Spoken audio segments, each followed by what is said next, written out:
The sound came first, a sharp cry carried by the river wind, half swallowed by the roar of rushing water. Cale Ryder pulled his horse to a stop at the edge of the swollen creek. Rain had come hard the night before, turning every dry gulch into a torrent. He'd been heading back toward Ash Hollow with a load of fence wire, but that cry, short, desperate, human, cut through everything. He sat still a moment, listening. Then it came again. He didn't think. He just moved. The bank was slick mud, the kind that grabbed at your boots, but he was down and running before the thought of danger had a chance to bloom. The river was thrashing against broken branches and the twisted frame of a wagon half buried in silt. And there, in the churning brown current, was a small body clinging to a piece of driftwood. Cale didn't see who it was, didn't stop to ask why a child would be near this river. He hit the water like a thrown rock. The cold punched his lungs, but he kicked hard, fought the pull, and reached the boy just as the wood broke loose. One hand found the back of a soaked shirt, the other the boy's arm. The river wanted both of them, but Cale had always been stronger than his luck. By the time he dragged the kid to shore, his chest burned raw and his arms felt like stone. The boy, dark hair plastered to his head, skin bronze under the mud, didn't move. "Come on, kid," Cale muttered, rolling him over. He pressed 2 fingers to the small neck. Faint pulse. Alive. He worked until the boy coughed, spat water, and gasped air like it was the first he'd ever tasted. For a second their eyes met, wide, frightened, but alive. Then the boy's strength gave out and he slumped against Cale's coat. Cale sat there, soaked and shivering, looking at the child he'd just pulled from death. Sioux, that much was clear. The beaded leather strap on the boy's wrist, the small carved pendant at his throat. It wasn't hard to tell. He sighed. "You just made my day a whole lot more interesting, son." By the time he reached his cabin on the edge of town, the boy was still unconscious, wrapped in Cale's coat. The fire took forever to catch. His hands were trembling too much, but soon warmth filled the room. He laid the boy near the hearth, draped a blanket over him, and listened to the storm's last mutters outside. Ash Hollow didn't take kindly to his kind of mercy. Folks there called him the Beast of Hollow Ridge, said he'd killed a man once, and maybe he had, but not the way they told it. The truth didn't matter much after people decided what you were. When morning came, the boy stirred. His eyes, dark and sharp, opened just long enough to whisper a word Cale didn't understand, then closed again. Sioux tongue, soft and musical, though fear threaded through it. Cale poured coffee, sat by the window, and tried not to think about the trouble that would come. A white man bringing a Sioux child into town. That was asking for a bullet or a rope, depending who got to you first. He stared out toward the ridgeline, where the prairie rolled toward the horizon, and muttered, "You sure picked the wrong man to save you, kid." But deep down, something in him stirred, an old instinct he thought he'd buried years ago. The kind that made a man care, even when caring meant pain. Outside, the morning sun broke through the thinning clouds, glinting on the river below. Somewhere in the distance a hawk cried out, a thin, haunting sound over the prairie. Cale Ryder didn't know it yet, but that cry wasn't warning him. It was calling the Sioux. The knock wasn't really a knock. It was the thud of hooves and the sudden hush that came when every bird in the trees stopped singing. Cale Ryder was fixing the latch on his barn door when his horse lifted its head, ears twitching toward the ridge. He heard them before he saw them, many horses, moving as one. The sound rolled over the prairie like distant thunder.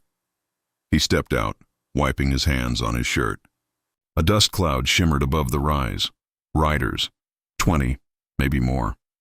For a heartbeat, Cale's stomach turned cold. He didn't need to guess who they were. The boy asleep inside his cabin, still weak from the river, had carried enough signs of his people, Sioux beadwork. A bone pendant to make this moment inevitable.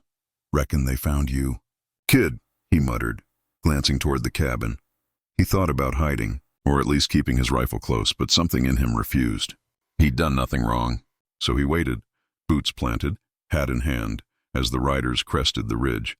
They came like shadows wrapped in sunlight, men with long braids and painted faces, feathers fluttering, rifles slung across their backs. At their center rode a man older than the rest, broad-shouldered, hair streaked with silver, eyes sharp as flint. The boy's face, if he'd been awake to see it, would have mirrored his. The riders halted in a semicircle around Cale's cabin. Dust settled. Silence pressed down. Cale could feel the town behind him just over the hill, people watching, whispering, already deciding what this meant. "The beast of Hollow Ridge has done it now," he could almost hear them say. The older man dismounted first. The air shifted with him. He carried no weapon in hand, but power clung to him like smoke to fire. He spoke a few words in his own tongue, deep and deliberate. Cale shook his head slowly. "Don't reckon I caught that, friend," one of the younger riders translated, his English careful. "He says, 'You have his son.'" Cale exhaled, nodded once. "Inside. He's hurt, but he's alive." The chief's eyes narrowed. "You took him?" "I pulled him from the river," Cale said evenly. "Didn't ask who he belonged to. Just saw someone drowning." The chief studied him a long moment, then motioned for two riders to dismount. They pushed open the cabin door, disappeared inside. The sound of murmured Sioux words followed. Then, softly, unbelievably, a boy's voice answered. When the riders stepped back out, the tension broke like a rope snapping. The chief's shoulders eased. He walked toward Cale, close enough for Cale to smell the earth and sweat of his journey. "You saved my blood," the chief said in halting English. Cale nodded again. "Did what anyone would have done." The chief's gaze didn't waver. "No, not anyone." From behind him, the warriors began to dismount one by one. They placed gifts on the ground, feathers, a pouch of tobacco, a carved antler knife. Each bowing their heads as they passed. Cale felt heat rise in his chest. He didn't understand all of it, but he knew enough to recognize honor when he saw it. The boy stumbled out then, supported by a young warrior. His dark eyes met Cale's, and a shy smile flickered there. Small, but enough. "Guess we're even," Cale said softly. The chief turned to his people and spoke a single command. Every rider lifted their hand in a silent salute, palm outward, fingers spread toward the sky. For the first time in years, Cale felt something shift inside him. Not fear, not suspicion, just quiet respect. When the riders mounted again and turned north, the prairie stayed still for a long while. Only the wind moved, whispering through the grass like a prayer that didn't need words. And as Cale stood watching them disappear, he realized he hadn't just saved a child. He'd called an entire nation to his door. For days after the riders left, the prairie held a strange kind of peace, too still, like the earth itself was waiting to see what would happen next.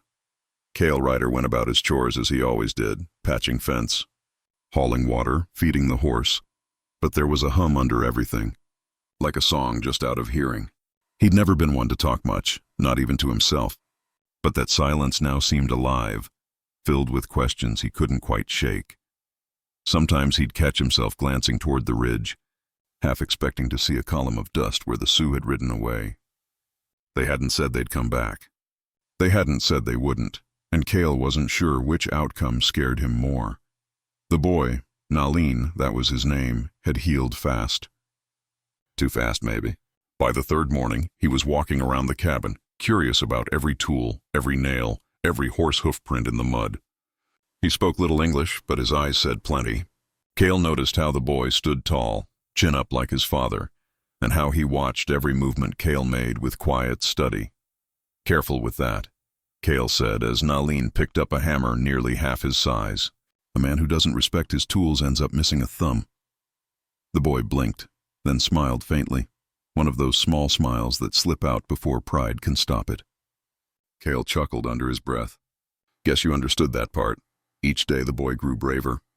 He fed the horse, stacked kindling, even tried to patch a fence beside Cale. And Cale, though he'd never say it out loud, found himself working slower just to keep the boy close. In town, the story had already twisted itself into legend. They said the beast of Hollow Ridge had traded his soul to the Indians. Some claimed he'd kidnapped the chief's son. Others said he was planning to lead the tribe against the settlers. Every rumor was sharper than the last, and none of them true. When Cale rode in for supplies, people watched him the way they'd watch a storm that hadn't decided which way to blow. Only Alara, the schoolteacher, dared to speak kindly. She stood outside the mercantile, arms crossed, squinting against the sun. "Word is you've made new friends," she said. Cale tightened the reins, gave her a dry half-smile. "Funny how friendship sounds like a crime in this town." Maybe it's just something they don't understand, she said softly. Yeah, he murmured. And folks around here tend to hate what they don't understand. That night, back at the cabin, Cale sat by the fire while Nylene slept. He caught himself staring at the boy's small form curled up under a wool blanket, the flicker of lamplight across his face. There was something in that sight that hit him deep, something like peace, or maybe guilt for how long he'd lived without it. He thought of the chief, of those hard, knowing eyes, and wondered if the man truly trusted him, or if this was all just the calm before another storm. Outside, coyotes howled somewhere far off. The prairie answered with its endless whispering wind. Cale leaned back, coffee mug in hand, and whispered to the room, "Guess it's you and me for now, kid." The boy stirred, half awake, mumbling something in his own tongue. Cale didn't understand the words, but the tone, soft, grateful, was enough. He smiled into the dim firelight, unaware that far beyond the ridge, torches were already moving again. The Sioux hadn't forgotten him. They were coming back, not with anger, but with purpose. By the time the Sioux riders returned, the prairie grass had turned gold under the July sun. Cale saw them first as a shimmer beyond the ridge, heat ghosts that slowly became men and horses, moving with quiet purpose. He set down his tools and wiped his brow, feeling that same pull in his gut he'd felt the day he'd heard a boy's cry from the river. Only this time, it wasn't just the Sioux coming. It was the town watching. Word had spread fast. Ash Hollow's people lined the edge of the main street, pretending to be busy while whispering in tight little knots. Alara stood near the post office, arms folded, her face drawn with worry. She caught Cale's eye as he led his horse down from his ridge, and she knew without a word that something was brewing. "Be careful," she called softly as he passed. Cale only nodded. "Ain't that what I always am?" The Sioux came in silence, 20 riders again, but this time they rode through town. No weapons raised, no war paint, no shouting, just steady, deliberate motion. The sight froze every gossiper mid-sentence. A child somewhere began to cry, and his mother pulled him inside. At their center rode Chief Tashunka, tall in the saddle, his silver-streaked hair catching the sun like a crown. Beside him, his son Nylene rode proudly, alive, strong, a living answer to every rumor. They stopped in front of the saloon where Cale waited. The crowd hung back, tense as wire. Tashunka dismounted, boots stirring the dust. He walked up to Cale and spoke in that low, measured tone of his, part English, part something older. "My people bring thanks," he said. "And truth," Cale inclined his head. "They won't listen to either." The chief's dark eyes flicked toward the townsfolk. "Then they will see." He turned, raising a hand. 2 riders dismounted and brought forward a folded hide painted with symbols. They spread it on the ground. Even the most stubborn of the townsmen couldn't look away. It told the story, the flood, the rescue, the act of honor, drawn in bold lines of ochre and black. Tashunka gestured to it. "In our way, this is how we keep memory. A man who saves life becomes part of that life. My son breathes because of you, Cale Rider. You are written among us." A murmur rippled through the crowd. Awe, disbelief, fear. Then a voice cut through it all, sharp and mean. "You mean to tell me you'd make that murderer one of your own?" It was Sheriff Boyd, hat tilted low, eyes narrow with the kind of pride that hides fear. "We don't take kindly to alliances that threaten peace, Chief. This man's got his own sins to answer for." Cale's jaw tightened, but he didn't move. He'd fought enough battles with words to know when silence hit harder. Tashunka turned to the sheriff. "You speak of sin," he said, "but do not see your own." He pointed to the hide. "He risked his life when your kind would have turned away. If this man is a beast, then perhaps the beasts remember mercy better than men." The crowd shifted. Someone coughed, another looked down. Alara stepped forward then, voice steady but trembling. "You all call him the beast because it's easier than admitting you never tried to understand him. Maybe that's the real sin." The sheriff looked ready to spit fire, but even he couldn't meet her eyes. For a long moment, the wind was the only sound. Then Tashunka placed a single eagle feather in Cale's hand. "You carry our respect," he said. "Use it wisely." Cale swallowed hard. "I'll do my best." When the riders left, the town didn't speak for hours. They'd seen something they didn't have words for. A man judged unworthy by his own kind, honored by the people they feared most. And as the dust settled and the sun dropped low, Cale stood alone in the quiet street, the feather still warm in his palm. Proof that sometimes the only justice worth having comes from those the world calls outsiders. The weeks that followed the chief's visit changed the rhythm of Ash Hollow in quiet ways. People didn't speak of that day much, but the silence had a different sound to it now. Less scorn, more thought. The feather Tushunka had placed in Cale's hand hung on the cabin wall, its tip catching every bit of dawn light that came through the window. Some nights, when the wind blew down from the north and rattled the roof, Cale would catch himself looking at it, wondering how a single act could turn a man's name from curse to question.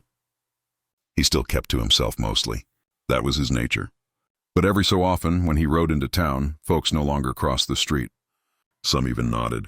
Not much, but it was a start. Ilara met him outside the mercantile one morning, her hands full of books for the schoolhouse. "You've done something no preacher or sheriff ever could," she said. Cale frowned. "What's that?" "Made people think twice before they hate." He didn't know what to say to that. He just tipped his hat and muttered, "Didn't plan on it. Just pulled a boy out of the river." She smiled. Maybe that's how most good things start. Autumn came early that year. The grass turned the color of old whiskey, and the nights grew sharp. One evening, as Cale sat whittling by the fire, the sound of horses drifted through the dusk. Not many, two, maybe three. He stepped outside, rifle resting in his arm, but heart strangely calm. The riders approached in the soft orange glow of sunset, Tushunka in front, his son Naleen beside him, and behind them, a wagon laden with supplies. When they stopped, Cale noticed something new in the chief's face. Not solemnity this time, but warmth. "My son wished to see you," Tushunka said, dismounting, "and to work beside you." Naleen hopped down, taller now, stronger. He grinned wide, that same spark Cale remembered from the river in his eyes. "Teach me to build fence," he said proudly, his English clear but accented. Cale chuckled. "You sure you're ready for blistered hands and splinters?" "I am ready," the boy said, serious as a preacher. And so they worked, hammering posts, stringing wire, sharing canteens of water and bits of quiet talk. As the sun sank, the boy pointed to the feather on Cale's hat. "My father says that means we are brothers," he said. Cale looked at the boy, then at the chief watching from the wagon. "Yeah," he said softly. "I reckon it does." That night, the three of them sat by the fire outside the cabin. The chief brought dried meat and bread, and Ilara rode up later with coffee for all. The flames threw long shadows against the prairie grass, the stars wide and close above. Tushunka spoke slowly, his voice deep and thoughtful. "My people will move north soon. The army wishes us contained again. But before we go, I wanted you to know, you will always have a place among us. When men speak your name, they will not say beast. They will say, brother who walks both worlds." Cale stared into the fire, words caught somewhere between his chest and throat. He'd spent half his life running from judgment, and the other half trying not to care. But this was different. "I ain't much for titles," he said at last. "But thank you," Tushunka nodded once. "You earned more than a title. You earned peace." When the chief and his son rode off the next morning, the light came up slow over the prairie, gold spilling across the horizon. Cale watched them fade into that brightness until they were just shapes against the sun. He turned back to the cabin, his home, and felt something he hadn't in years, stillness that wasn't loneliness. He hung his hat beside the feather, the fire inside glowing steady, and thought maybe, just maybe, a man could start over if he had the courage to listen when the world called him brother.